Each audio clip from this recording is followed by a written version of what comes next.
আমার ব্যস্তময় জীবনে Sunday morning to night routine আজকে তোমাদের সাথে শেয়ার করলাম। বন্ধুরা, তোমার আগের দিনে Sunday morning to night routine ছিল একরকম, আর এখন এই ব্যস্তময় জীবনে Sunday morning to night routine হয়ে গেছে আমার আর এক রকম। তো সেটাই আজকে তোমাদের সামনে তুলে ধরলাম। বন্ধুরা, তো চলো, অনেক কথা হবে, অনেক গল্প হবে, তার আগে নিজের পরিচয় পর্বটা তো সেরে নিই। শুভ সকাল আমার বন্ধুরা, কেমন আছো তোমরা সবাই? আমি কিন্তু খুব ভালো আছি। আশা করি তোমরা যে যেখানে আছো ভালো আছো এবং সুস্থ আছো। তোমাদের সবাইকে আমার ছোট্ট পরিবারে অনেক স্বাগত জানাই।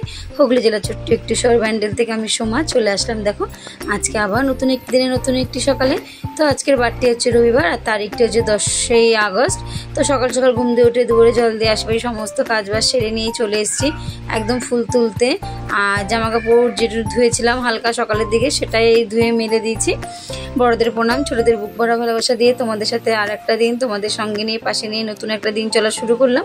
তো তোমরা সাথে থাকো, পাশে থাকো, আজকের দিনটাও আমার সাথে চলো, আমার সাথে সাথে তোমরাও চলো। সকাল সকাল ফুলগুলো তুলে নেবে। সকাল সকাল ফুল তুলতে কার না ভালো লাগে বলো? কিন্তু ওই যে উঠে নিয়ে যদি মন মরা হয়ে যায়, গাছ ভর্তি ফুলের জায়গায় যদি দেখি গাছে ফুলই নেই, অল্প কটা ফুল, তাহলে বলো কীরকম লাগে, তাই না? তার জন্য মনটা খারাপ হয়ে যায়। এই গাছে দুটো জবা ফুল আছে, জবা ফুল তুলেছি। আর এখানে দেখো শিউলি ফুলগুলো কি সুন্দর, শিউলি ফুলের গন্ধে মনটা ভরে যায় আর মনে হয় যেন পুজো পুজো পুজো পুজো চলে এসছে। শিউলি ফুল, কাশফুল মানে দুর্গা পুজো, মায়ের আগমন, তো খুব ভালো লাগে। তাই বলি পুজো পুজো পুজো পুজো কিন্তু চলে আসলো বলো। সামনের মাসে পুজো, ভাবা যায় না যে বছর কিভাবে ঘুরে যায়। বছর ঘুরতেও সময় লাগে না, মানুষের জীবন পাল্টাতেও সময় লাগে না, সমস্ত কিছু কিন্তু সময়ে তালে তালে ঘুরে যায়। কিন্তু আমরাই একদিকের মানুষ একদিকেই পড়ে থাকি, সময় আমাদের জন্য পড়ে থাকে না, সময় কিন্তু চলে, আমরাই পিছিয়ে পড়ে যাই। তো পিছিয়ে না পড়ে চলো, সময়ের সাথে সাথে আমরাও তাল মিলিয়ে কাজগুলো সেরে ফেলি, কারণ সময়ের সঙ্গে তাল মেলাতে তো আমাদেরকে হবে। দিনে 24টা ঘন্টা আমাদের জন্য বরাদ্দ করা হয়েছে, সেই 24টা ঘন্টা আমাদের কিভাবে কাটাতে হবে, কি করতে হবে, সমস্তটাই কিন্তু নিজেদেরকে ভাবতে হবে। তো সকাল সকাল ফুল তুলে নিলাম। মার কাছে তো ফুল সেরকম পাইনি বলে দেখো একদম চলে গেলাম কাকিমার কাছে।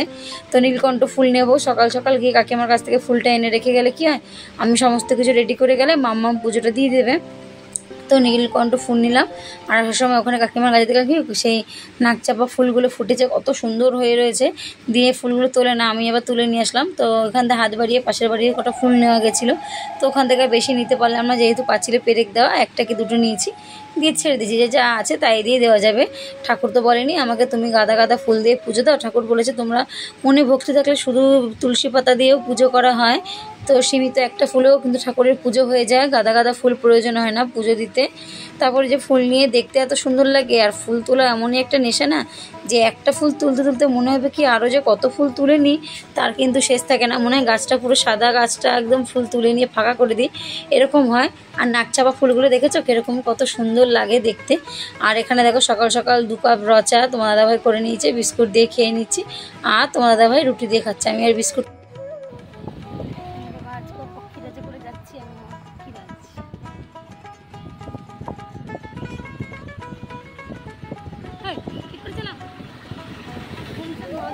ভয় লাগে এমনি রাখতে না, যাই কাজে যাই কর্মস্থল। আজকে আমার বাড়ির কাছ থেকে একদম ছুটি দিয়ে দিয়েছে, এই বাড়ির কাছ থেকে আমার একদম বিরত। চা খেলাম, খেয়ে যাচ্ছি, যাই টাটা। পক্ষীরাজ আসছে আমাকে নিতে, এই দেখো পক্ষীরাজ। আর আজকে সানডে মানেই হচ্ছে আমার ছুটির দিন, সকালের দিকে সমস্ত কিছুতে আমার ছুটি।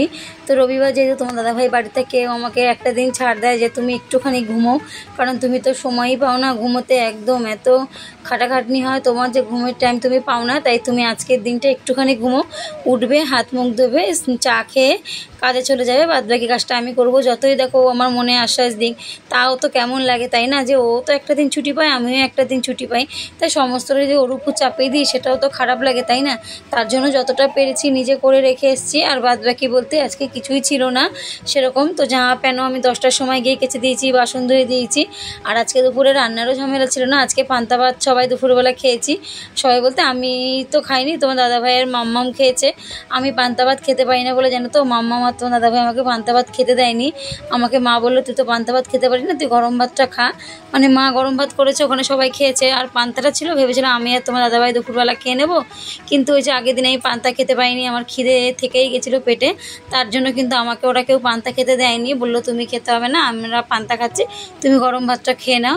তো আমি গরম ভাতটা খেলাম। খেতে খারাপ লাগছিলো যে আমার সামনে আমার মেয়ে আর বর দুজনে পান্তা ভাত খাবে, আমি গরম ভাত খাবো, খেতে পাচ্ছিলাম না। তা ওরা বকা দিল যে মা তোমার কিছু হবে না, তুমি খাও তো খাও। তারপর সেই পান্তা ভাত খেয়েছি ওরা, আমি গরম ভাত মাছের মাথা দিয়ে মুগ ডাল দিয়ে মা করেছিল ওটা দিয়ে মাছের ঝোল দিয়ে খেয়ে নিয়েছিলাম। আর তারপর আমার তো রাতে রান্নার ডিউটি, যেহেতু দিনের বেলা রান্না সেরকম সময় পাই না, আর হাতে একটা দিন রবিবার থেকে সেই দিনটা একটু ভালো মন্দ করার চেষ্টা করি। তো ইচ্ছে ছিল আজকে বিরিয়ানি করার, কিন্তু কোনো কারণে সেটা করতে পারলাম না, কোনো না কোনো কারণে সমস্যা হয়তো আটকে গেল। তার জন্য রাত্রেবেলা বাজারে যাব। তো চলো তার আগে এদিকের গল্পটা তো সেরে নিই, ওদিকের তো পড়েই রয়েছে। আর ওই যে সানডে মানে তোমাদেরকে তো বললাম সানডে মানে আমার ব্যস্তময় জীবন, এখন তো পুরো রুটিনটা চেঞ্জ হয়ে গেছে। তাও নিজে চেষ্টা করি। এদিকে জানো তো এখন কটা বাজে, এখন 3:30 বাজে। আমি দুপুরবেলা কাজ দিয়ে এসেছি, দেখি তোমার দাদাভাই গাছগাছালি সব কেটেছে। মা না রাগে সব ফুল গাছগুলো কেটে দিয়েছে, ফুল পায় না বলে। আর বাড়ির সামনে যে পেয়ারা গাছটা ছিল ওটা তো একদম বাড়িটা আলো পড়তো না, অন্ধকার পড়তো, সেটা তোমার দাদাভাই কেটে উঠোনটা ধোয়াচ্ছিল। আমি আস্তে আস্তে দেখলাম কিছুটা বাকি আছে, তো দুজনে হাতে হাতে মিলে আবার করে নিলাম। কারণ একা করবে, আমাকে বলছে তুমি যাও স্নান করো, গিয়ে বিশ্রাম নাও, তুমি তো আবার বিকেলে কাজে যাবে। আনছি না, বলছে তুমি তো আবার 4:30-র সময় যাবে, তুমি গিয়ে একটু বিশ্রাম নাও। আনছি না, আমি বিশ্রাম নেবো না, চলো দুজনে মিলে হাতে হাতে করে নিই, কারণ তুমিও তো সারাদিন পর একটা দিন ছুটি পাও, যেখানে তোমারও একটু বিশ্রাম নেওয়ার কথা। তো দুজনে মিলে হাতে হাতে করে নিলাম। আমি রাস্তাটা ঝাড় দিলাম, আর রাস্তা ঝাড় দেওয়াটা সেটা তোমার দাদাভাই সেরকমভাবে পারে না, ওটা সুন্দর করে পরিষ্কার করে ঝাড় দিতে হয়। তো সেটাই পরিষ্কার করে ঝাড় ঝুড় দিয়ে নিয়ে আমি স্নানে গেলাম। তোমার দাদাভাই পুজো দিল, আমি ভাত ঠাত বাড়লাম, খেয়ে দিয়ে নিয়ে এবার তোমার দাদাভাই চিৎকার করছে যে বাসনগুলো তুমি রাখো, বিকেলে ধোবো, তুমি শো একটুখানি। আমি না, আমি শোবো না, শুলে আর উঠতে পারবো না, যেহেতু এখন 3:30 পৌনে 4 বাজে, আমি 4:30 কী করে উঠবো। বলছে তুমি একটুখানি করলেও বিশ্রাম নাও। আমি যে ঠিক আছে তুমি ঘুমাও, আমি আসছি। তো ওরা তিনজনে না গল্প করতে করতে ঘুমিয়ে পড়েছে, আর পান্তা ভাত খেয়েছে, ফ্যানের তলায় শুয়েছে, ঘুম অটোমেটিকই পেয়ে যায়। আর এই ফাঁকে জানো তো আমি না ঘুমিয়ে কী করছিলাম, না ঘুমিয়ে আমি সমস্ত কাজগুলো সারছিলাম, যে বিকেলের দিকে সে আমাকেই করতে হবে, তার মধ্যে রান্নাবান্না আছে, আজকে অনেক চাপ, আমার তখন করলে হবে না, তার মধ্যে আমি এখনই করে নিই। ওর জন্য আমি না ঘুমিয়ে আমি চুপি চুপি আস্তে আস্তে অন্ধকারের মধ্যে ঘরের সমস্ত কাজগুলো করলাম। লাইট আর জ্বালাইনি, জামা কাপড়গুলো যেগুলো ছিল সেগুলোকে যা ভাঁজ করে আলনায় রাখলাম, গোগলেরটা গোগলের জায়গায় রাখলাম। আর আমি এদিকে দেখো খাবার জল তো ঘরের বোতলগুলো থেকে ছোটো বোতলে ঢেলে নিচ্ছি, আবার রান্নাঘরে বোতলগুলোও ফাঁকা হয়েছিল সেগুলোও ভরে নিলাম, বাসনের ঝুড়িটাও একটু ধুয়ে নিলাম। মানে সমস্ত কাজ দেখে দেখে আমাকে করতে হচ্ছে। এখন পুরো গোটা বাড়ি সবাই ঘুমাচ্ছে, একমাত্র আমি জাগা, মা ওরা সবাই ঘুমাচ্ছে ঘরে। আমি এই অন্ধকারের মধ্যে লাইট বন্ধ করে করে সমস্ত কাজ করছি। যদি লাইটটা জ্বালিয়ে দিই তাহলে ওরা জেগে যাবে আর আমাকে বকা দেবে। সমস্ত কাজ বাজ সেরে জানো তো সেই 4:15 বাজে, আমি 4:15 বাজে, আমি তো 5টায় যাবো, তাহলে একটুখানি শুই। তো আমি আর বিছানাতেও যাইনি, বিছানায় গেলে নাড়া দিলে ওরা উঠে যাবে, ওই জন্য আমি কী করেছি নিচে শুয়েছি, কারণ নাড়া দিলেই ঘুমটা ভেঙে যাবে, আর ঘুমটা ভেঙে গেলেই বেচারার কষ্ট হবে, কারণ সারা সপ্তাহে একটা দিনেই তো সময় পায় ঘুমানোর জন্য, তাই ঘুমাক। তা আমি নিচে শুয়েছিলাম, দিয়ে না চোখটা লেগে এসছে, আর অঝোরে বৃষ্টি হচ্ছিল, বড্ড বৃষ্টি হচ্ছিল। তার মধ্যে এদিকে বাবা পাশে কথা বলছিল বাইরে উঠোনে বসে, আর আমারও ঘুমটা ভেঙে গেছিলো।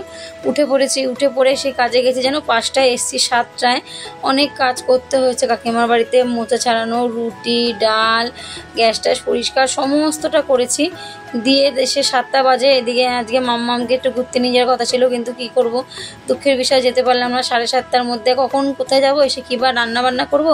ওই জন্য বললাম মা আজকের দিনটা তা অন্য একটা দিন নিয়ে যাব। বলছে মা ঠিক আছে, আমি তো বাজারে যাবো, বাজারে যাবি আমার সাথে। তা বাজারে নিয়ে গেলাম, এই যে সবজি নিলাম। আর এই গাঁটি কচুগুলো না, সাদা গাঁটি কচুগুলো এত সুন্দর গলে যায়, মানে বেশি সময়ও লাগে না, আর সেই কালো কালো গাঁটি কচুগুলো সেদ্ধ হতে চায় না, শক্ত থাকে। এবার আমি যে কয়বার গাঁটি এনেছি জানো তো, ওই গাঁটিগুলো একদম খেতে পারিনি, তার জন্য আমি সাদা গাঁটিটাই নিলাম। 1 কিলো 25 টাকা নিল, না কমে আছে, 1 কিলো নিয়ে নিই, খুব ভাল লাগে আমার খেতে। তারপর এখানে মাছ নিতে আসলাম, আর আজকে মাম্মামের পছন্দের মাছ নিয়েছি। মাম্মাম বললো মা আর মাছ নেবে, খাবো, তো আর মাছ নিলাম, নিয়ে রাত্রবেলা আর মাছটাই করলাম। তো আর মাছ 1 কিলো 160 টাকা করে বলছিল, তো প্রথমে 1 কিলো নিয়েছি, 2টো উঠেছিল। আর বাড়িতে অনেক লোক, যে দেখছি 2টো নিলে তো হবে না, তাহলে একটা কাজ করি আর একটা নিয়ে 3টে করে দিই, দিয়ে 50 টাকা দিয়ে 3টে করে দিলাম। দিয়ে সেই মাছটা নিয়ে এসেছি। এখন পাক্কা যেন বাজার করে সমস্ত বাজার, মুদিখানা, সবজি, মাছ বাজার করে আস্তে আস্তে 9:45 বেজে গেছে।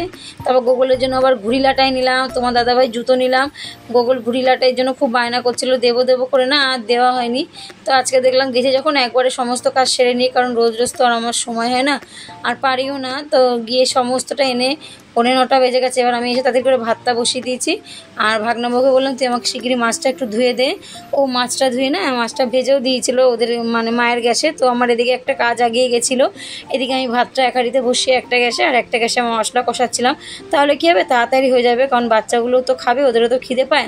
যার জন্য একটু বুদ্ধি খাটিয়ে বললাম তুই মাছটা ওখানে টুক করে ভেজে দে, আমি এদিকে মশলাটা কষিয়ে নিই, তাহলে তাড়াতাড়ি হবে। আর কুমড়োটা এনেছিলাম, এত সুন্দর ছিল না কুমড়োটা, এত দেখে লোভ লাগছিলো, ভাবলাম কি একটু চাকচাক করে কুমড়ো ভাজি আর লেবু কাটি, সাথে লেবুও এনেছিলাম। অনেক দিন এইভাবে খাই না রাত্রবেলা, সে কোনো রকম ঠান্ডা হোক যাই হোক খেয়ে নিই। তো আজকে একটু ইচ্ছে করছিলো গরম গরম মাছের ঝোল আর কুমড়ো ভাজা লেবু দিয়ে ভাত খেতে। খেয়েও ছিলাম, ভালোও লেগেছিলো, শান্তি পেয়েছিলাম যেন। তো অনেক দিন বাদে এইভাবে খেলাম। তো এইভাবেই আমার আজকে সারাদিনের morning to night routine share করলাম তোমাদের সাথে বন্ধুরা। তো অনেক কাজ করেছি যেগুলো অফ ক্যামেরা, সেগুলো তো সবটা তোমাদের সাথে শেয়ার করা হয় না, কারণ সব দিন সবটা শেয়ার করে উঠতে পারি না।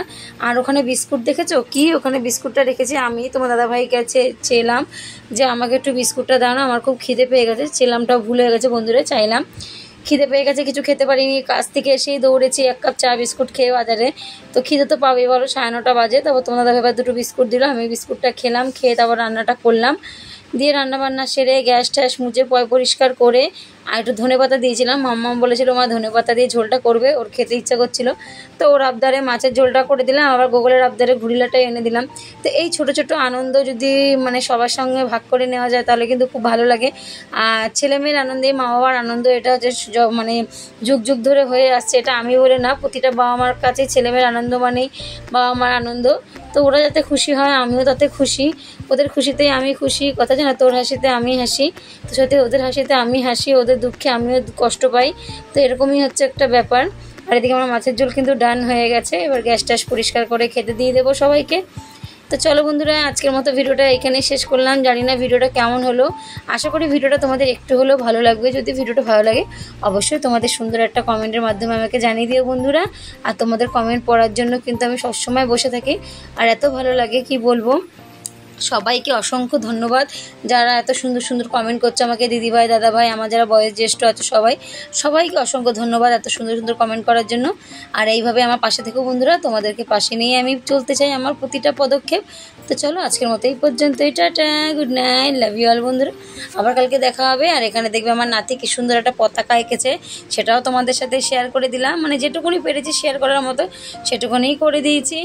আর গ্যাস ট্যাস তো পরিষ্কার করতে হবে, যেহেতু মাছ রান্না করেছি, মাছের তেল ঠেল ছিটেছে, আষ্টে গন্ধ সমস্তটাই। আর সকালে উঠে তো অত টাইম থাকবে না যে গ্যাস পরিষ্কার করব মানে রান্না করব। আর আমি সমস্ত দিনই প্রতিটা দিন সে মাছ রান্না করি কিংবা এমনি কিছু রান্না করি, আমি গ্যাস এই তাক সমস্তটা পরিষ্কার করে রান্নাঘর মুছে টুছে সুন্দর করে পরিপাটি করে রাখার চেষ্টা করি, কারণ রান্নাঘর পরিষ্কার পরিচ্ছন্ন রাখাটাই উচিত। আর আমাদের মহিলাদের সবথেকে অত্যন্ত প্রিয় জায়গা হচ্ছে এই রান্নাঘর, যেটাকে সুন্দর করে গুছিয়ে রাখাটা আমাদের দায়িত্বের মধ্যেই পড়ে, আর আমরা গুছিয়েও রাখি। চলো অনেক কথা বললাম, আর এদিকে দেখো এঁকেছে, সেটাও তোমাদের সাথে একটু শেয়ার করে নিলাম। চলো আজকের মতো এই পর্যন্ত রাখলাম, আবার কালকে দেখা হবে, টাটা।